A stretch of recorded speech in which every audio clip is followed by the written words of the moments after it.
దేవుని ఘనమైన నామానికి మహిమ కలుగుగాక. దినవృత్తాంతములు 21, మొదటి దినవృత్తాంతములు 351 పేజీ నంబర్. రాజు అయినటువంటి దావీదుకు ఒక ఆలోచన వచ్చింది. అదేమని అంటే, తన ప్రజలలో ఎంతమంది యుద్ధము చేసేవారు, కత్తులు దూసేవాళ్ళు, గుర్రాల పైన మరి గుర్రం నడుపుకుంటూ శత్రువులను జయించే ఆ విద్య నేర్చుకున్న వారు, బలశాలులు, బలాఢ్యులు ఎంతమంది ఉన్నారు అని ఎక్కడ చూడాలనే ఒక ఆలోచన కలిగింది. ఈ ఆలోచన ఎక్కడి నుండి వచ్చిందని చూసినప్పుడు బైబిల్ ఎవరు చూడకండి. ఈ ఆలోచన ఎక్కడి నుండి వచ్చిందని గమనించినప్పుడు పిల్లారా, ఇది సాతాను నుండి ప్రేరేపించబడిందట. హల్లెలూయా.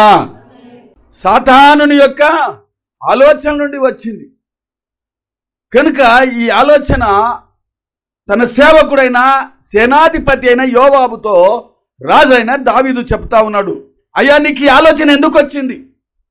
ఇది కరెక్ట్ కాదు కదా. దేవుడు ఇంతకంటే 10 నీకు రెట్టింపు బలం ఇస్తాడు, సైన్యాన్ని ఇస్తాడు. ఇదివరకు నీకు శత్రువులను జయించే శక్తినిచ్చి ఏ శత్రువును నీ ముందు నిలవకుండా పారదోరిన దేవుడు నీకుండగా నీకు ఈ ప్రజలు లెక్కించే ఆలోచన నీకు ఎందుకు వచ్చిందయ్యా అని తన సేవకుడైనటువంటి సేనాధిపతి అయిన ప్రముఖుడైనటువంటి యోవాబుకు ఈ ఆలోచన వచ్చింది. కానీ యోవాబు మాట నడవదు. యోవాబు సేనాధిపతి కదా, రాజు మాటనే గెలుస్తుంది కనుక ఆయన మాట చెల్లకపోయింది కనుక రాజు చెప్పిన మాట ప్రకారంగా బెర్షెబా నుండి మరి ఆ ప్రదేశం అంతా కూడా మరి జనులను లెక్కించడానికి, యుద్ధశూరులను లెక్కించడానికి, బలాఢ్యులను లెక్కించడానికి, ప్రావీణ్యత కలిగిన వారిని లెక్కించడానికి దావీదు మరి తన సేవకులకు చెప్పినప్పుడు వాళ్ళు లెక్కిస్తూ వస్తున్నారు. వాళ్ళు లెక్కిస్తున్నప్పుడు మరి ఎంతమంది ఉన్నారు అంటే 5వ వచనంలో, ఇజ్రాయెల్ అందరిలో కత్తిదూయి వారు 11 లక్షల మంది, యూదా వారిలో కత్తిదూయి వారు 4,70,000 మందికి సంఖ్య వచ్చింది. ఇన్ని లక్షల మంది ఉన్నారని అంటే బలమును చూసి ఆయన ధైర్యం తెచ్చుకుంటున్నాడు. కానీ దేవుని వాక్యం ఏమంటుందంటే, దేవుడే బలము, దేవుని పైన ఆధారపడాలి. గొర్రెలు కాసే దావీదును రాజుగా దేవుడు చేశాడు. ఆయన వెళ్ళిన ప్రతి చోటు దేవుని కాపుదల వస్తూనే ఉంది. తనకు బిడ్డనిచ్చిన మామ అంతకు ముందు అనేక సార్లు ఈ గొలియాతును చంపిన కారణాన దావీదుకు సౌలుకు 1000, దావీదుకు 10,000 అని స్త్రీలు పాట పాడిన కారణాన వీడు ఎప్పటికున్నా బ్రతుకుంటే నా పదవికి ముప్పే, వీడు నా రాజా సీటుకి వీడు ఎప్పటికున్నా మరి ఎసరుగా ఉంటాడు అనే ఒక ప్రాణ ద్వేషంతో రాజైన సౌలు దావీదుని ఎప్పుడు చంపడానికి ప్రయత్నిస్తూనే వచ్చాడు. కానీ దేవుడు దావీదుకు తోడుగా ఉన్నందున ప్రతిసారి తప్పించాడు. మాట్లాడుతూ అలాగే కత్తి విసిరేవాడు. అది చాలాసార్లు తప్పించుకొని గోడకు తగిలేదు. ఇది చాలాసార్లు తప్పించుకున్నప్పుడు అతడు అనుకున్నాడు, ఓహో వీడికి దేవుడు తోడుగా ఉన్నాడు, అందుకే నా దెబ్బ తగలకుండా పోతుంది. అంతలో భయం జరిగింది. సో ఈ రీతిగా అనేక శ్రమలు, అనేక పరిస్థితుల నుండి తప్పించుకుంటూ వచ్చాడు. ఎక్కడ? గొర్రెలు కాసే వ్యక్తిని. మరి ఇప్పుడు రాజుగా చేస్తే మరి రాజుపై ఆధారపడాలి. ఎక్కడైనా ఏమైనా యుద్ధం జరిగితే, దేవా ఇది నీ చిత్తమా? ఆ మాటలు సీరియస్గా ఆలోచించాడు. దేవా ఇది నీ చిత్తమా? శత్రువులు నా మీదకి వస్తున్నారు, మరి మేము యుద్ధం చేస్తాము, నువ్వు బలం ఇస్తే వాళ్ళని ఓడగొడతాము. నీ చిత్తం లేకపోతే మేము ఏమిచ్చామని దేవుని సన్నిధిలో వాళ్ళు ఎప్పుడైతే మొరపెట్టి వెళతారో వారికి జయము వస్తూ వచ్చింది. నా ప్రియ దేవుని సంఘమా, ఇంతగా దేవుడు కాపాడుతూ వస్తున్నటువంటి దావీదుకు ఆలోచన ఎవరి ద్వారా వచ్చింది? అది దుష్టు నుండి వచ్చింది. పిల్లలు, చాలాసార్లు మన జీవితంలో అది అపవాది ఆలోచన, దేవుని ఆలోచన మనకు తెలియదు. దేవుని ఆత్మన, దుష్టుని ఆత్మ నేను ప్రేరేపిస్తా, నువ్వు గ్రహించవు. నువ్వు గ్రహించాలంటే నువ్వు దేవునిలో ఉండాలి. దేవుని సన్నిధిలో ఆయన కనిపెట్టకుండా సొంత నిర్ణయంతో ఆ దుష్టుడు ప్రేరేపించిన ప్రేరేపణ బట్టి అతడు ముందుకు వెళ్ళి తన జీవితంలో చాలా నష్టపోయాడు. ఈ మాట తన సేవకునికే నచ్చలేదు. ఏం రాజా నీకెందుకు వచ్చింది ఇలాంటి ఆలోచన? ఇది దేవునికి అంగీకారం కాదు కదా, నీ బలం కాదు కదా, దేవుని శక్తితో కదా మనం జరిగిస్తున్నది, దేవుని ద్వారా కదా మనం ఈ కార్యాలు జరిగిస్తున్నది. నీకెందుకు వచ్చింది నీ బలం చూసుకోవడానికి? ఇదంతా దేవుని శక్తే కదా అని నువ్వు దేవుని మీద ఆధారపడాల్సింది పోయి నీకు ఇలాంటి ఆలోచన ఎందుకు వచ్చింది? అతను కుంగిపోయాడు. కానీ అతని మాట నడవలేదు. సరే ఏమైతే ఏముంది, రాజు మాటకు తిరుగులేదు కనుక సెలవు అయింది. లెక్కేసినప్పుడు దేవుని కోపము దావీదు రాజ్యం వెనుక వచ్చేసింది.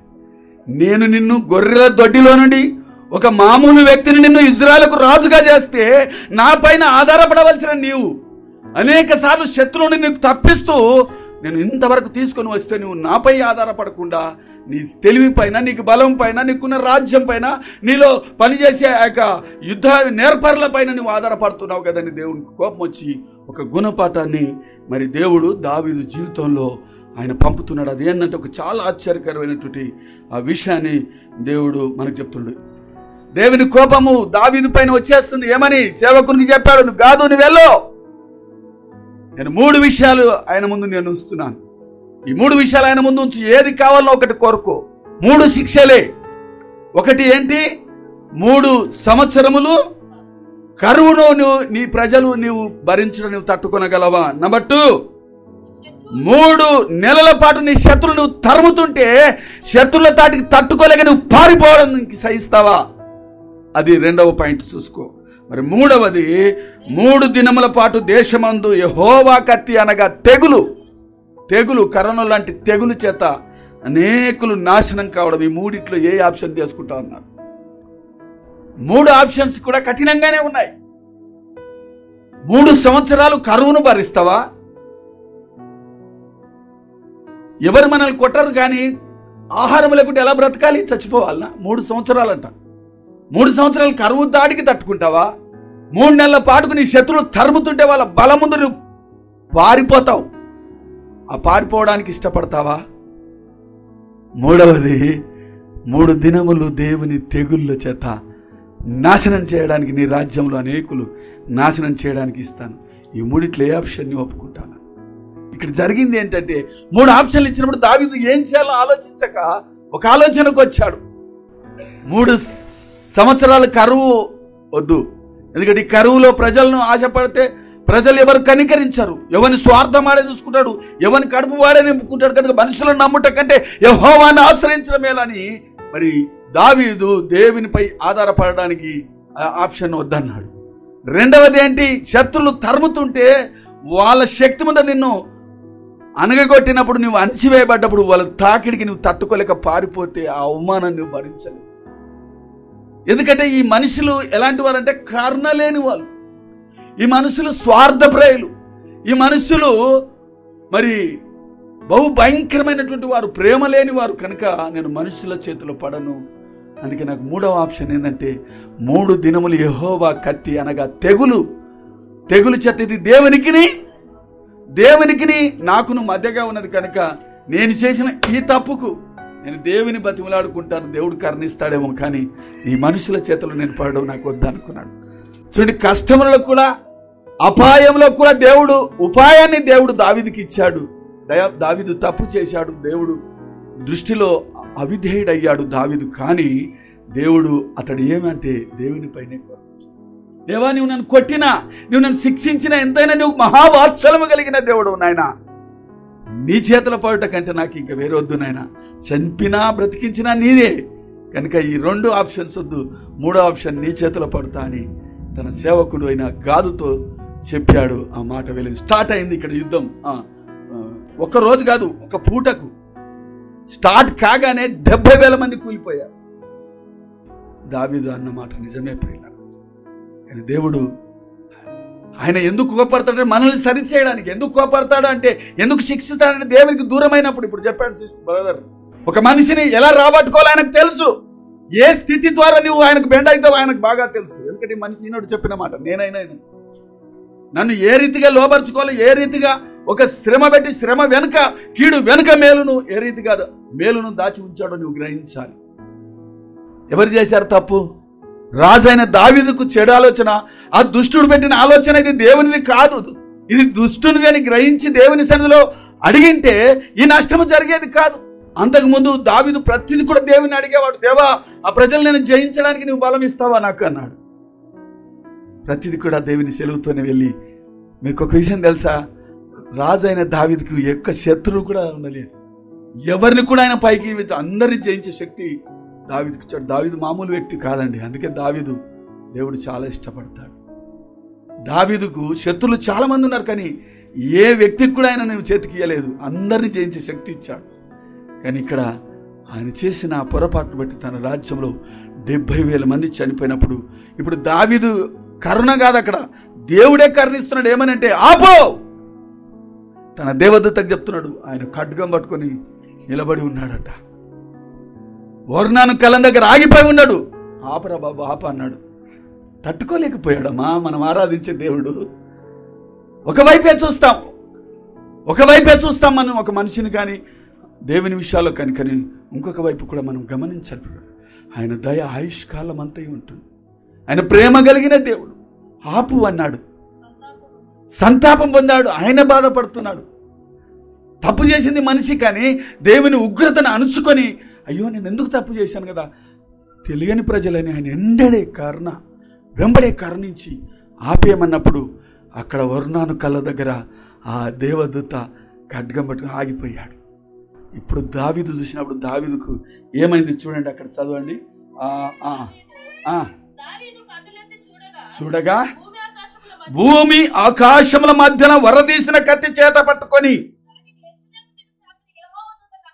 అబ్బా చూడండి, అంటే ఎంత పెద్దగా ఉంటుంది దేవదూత. ఒక దేవదూత అంట ఎన్ని వేల మందిని చంపేస్తాంట ఒక నిమిషంలో. హల్లెలూయా. అంటే భూమికి ఆకాశానికి మధ్య ఎవరు కనబడుతున్నారు? దేవదూత ఖడ్గం పట్టుకుని. దావీదు చూసారు, గుండెలు అవిసిపోయి ఉంటాయి.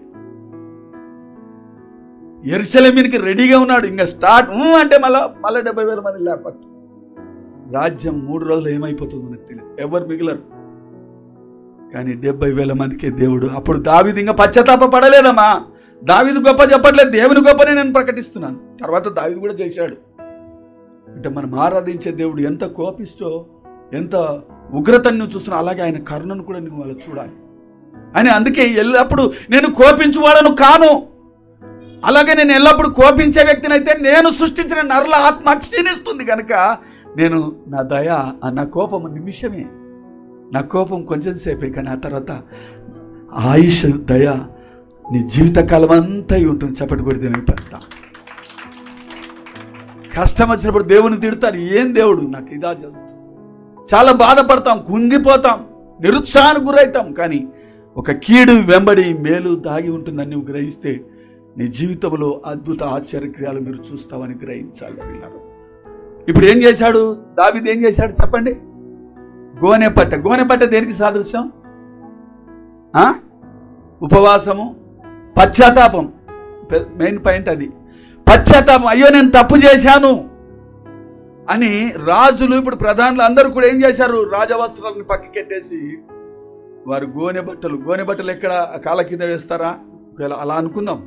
అంటే అంత తగ్గించుకున్నారు, నేల మట్టుకు తగ్గించుకొని గోనె బట్టలు కట్టుకొని దేవుని సన్నిధిలో వాళ్ళు పశ్చాత్తాపడుతున్నారు. ఏమని పశ్చాత్తాపడుతారు? అయ్యా యెహోవా మీరు కరుణించము, మేము అజ్ఞానంతో చేశామయ్యా. అంత మాత్రం కాకుండా యథార్థంగా దావీదు ఒక మాట అంటున్నాడు. ఏమని తెలుసా? దేవా యెహోవా, ఈ ఆలోచన వచ్చింది నాకు, ఈ తప్పు చేసింది నేను కదా, మరి ఈ శిక్ష ఈ గొర్రెల లాంటి ప్రజలకి ఇచ్చావేంటయ్యా? వాళ్ళు తప్పు చేయలేదు కదా, నేను చేశాను. నా ఇంటి మీద, నా కుటుంబం మీద, నా రక్త సంబంధాల మీద నీవు శిక్షించయా. వాళ్ళు ఏమీ తెలియని అమాయకులను ఎందుకు శిక్షిస్తావా అని యథార్థంగా ప్రార్థించాడు. దావీదులో ఉన్న మంచితనం ఇది. అందుకే దావీదు అంటే దేవునికి ఎంతో ఇష్టం. దావీదు నా హృదయానుసారి అని సాక్ష్యం ఇచ్చాడు. ఎందుకంటే దావీదు హృదయాన్ని దేవుడు ఎరిగాడు. మధ్యాహ్న కాలం ముందు నిన్ను నన్ను కూడా ఆయన ఎరిగిన దేవుడిగా ఉండాలి. నీ గురించి ఆయన సాక్ష్యం చెప్పే వ్యక్తిగా మన జీవితంలో మనం ఉండాలి. కనుక ఒకప్పుడు దేవుని దుఃఖ పెట్టాం, తెలిసి తెలియక మనం ఆయాస పెట్టాం. కానీ తెలిసిన తర్వాత మరలా ఆయనను ఆయాస పెట్టడం అది కరెక్ట్ కాదు. అయితే దేవుడు మరి దావీదు యొక్క పశ్చాత్తాపాన్ని చూసి మరి ఆ ప్రజలందరూ కూడా గోనె బట్టలు కట్టుకొని దేవుని సన్నిధిలో అంగలార్చారు. దేవునికి స్తోత్రం. హల్లెలూయా. మనకు చేసిన క్రియలను బట్టి మనకు రాబోయే శాపములను, పాపం నుండి, భయంకరమైన స్థితి నుండి ఆయన మార్చి దేవుడు కరుణించే దేవుడై ఉంటున్నాడు. ఇప్పుడు ఏం చేయాలి? ఇప్పుడు మనము ప్రార్థనలు చేస్తాం, అప్పుడు బలిపీఠాలు కట్టేవాళ్ళు. ఇప్పుడు ఏం చేయాలి? ఆ స్థలంలో దేవదూతను ఆపమన్నాడు, అక్కడ ఆపేశాడు 70,000 మందితో, లేకపోతే రాజ్యం నాశనం. అయితే ఇప్పుడు ఏం చేశాడు? ఆయన అక్కడ ఒక స్థలాన్ని కొన్నాడు. వర్ణాన్ అనే అతని రాజు దగ్గరికి వెళ్తే ఆ రాజు సాగిల పడతాడు. రాజా దావీదు నీకేం కావాలంటే, అయ్యా నీతో నేను ఊరికే తీసుకోను, ఒక దేవునికి బలిపీఠం కట్టదలుచుకున్నాను కనుక దాన్ని డబ్బులు ఇస్తానని 600 తులాల బంగారు ఇచ్చి అక్కడ స్థలాన్ని కొని బలిపీఠం కట్టాడు. పాత నిబంధనల కాలంగా పొట్టేలను అన్ని కూడా దహన బలులు అన్ని ఇచ్చి దేవుని యొక్క ఉగ్రతను సల్లార్చాడు. హేబేలు కయ్యనులు కూడా వాళ్ళు పంట పొలం నుండి ధాన్యం తెచ్చాడు, ఈయననేమో పొట్టేలు తెచ్చాడు. మరి ఇద్దరిలో ఒకరిది తమ్ముడైన హేబేలు యొక్క అర్పణను ఆకాశం నుండి అగ్ని చేత కాల్చినప్పుడు అది అంగీకరించినట్టు గుర్తు. ఈ కయ్యని యొక్క ఆ పంట పొలంలో నుండి తెచ్చిన ధాన్యాన్ని దేవుడు అగ్ని చేత కాల్చలేదు, అందుకే ఆయన కోపం వచ్చి తమ్ముని చంపేశాడు.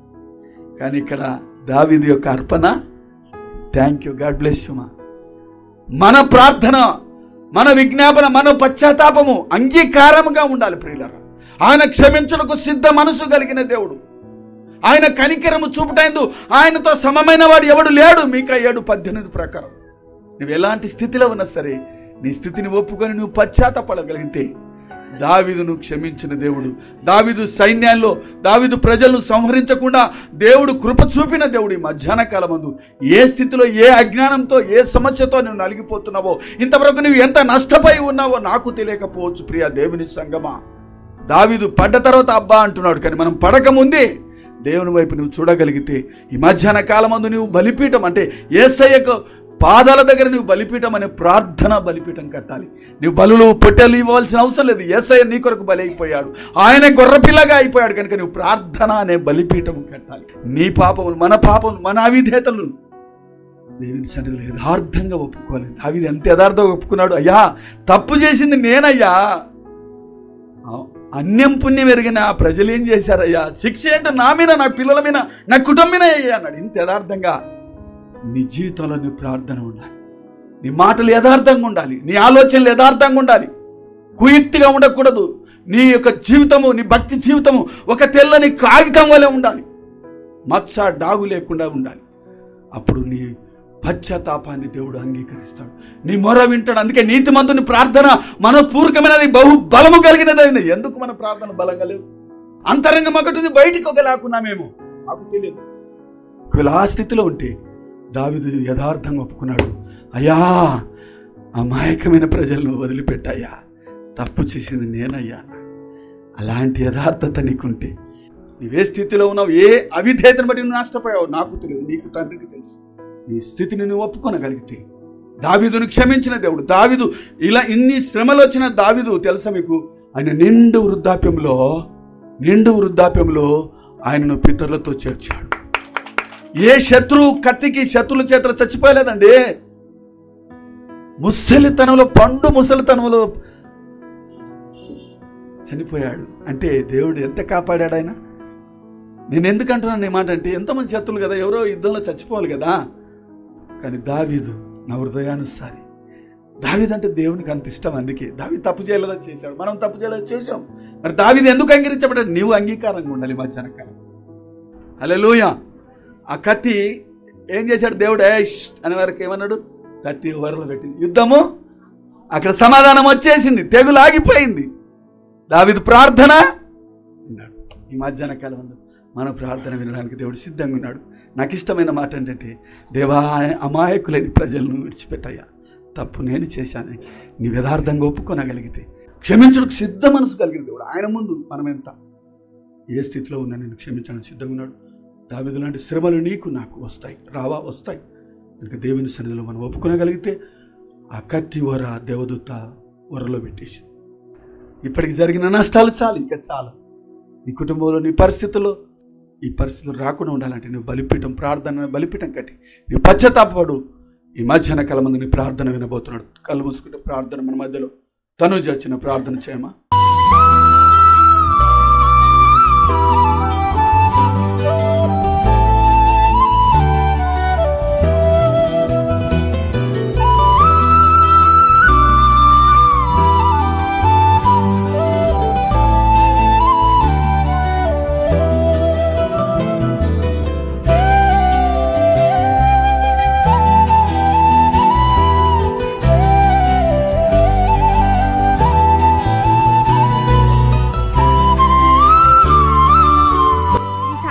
నచ్చినట్లయితే లైక్, షేర్, సబ్స్క్రైబ్ చేసుకోండి.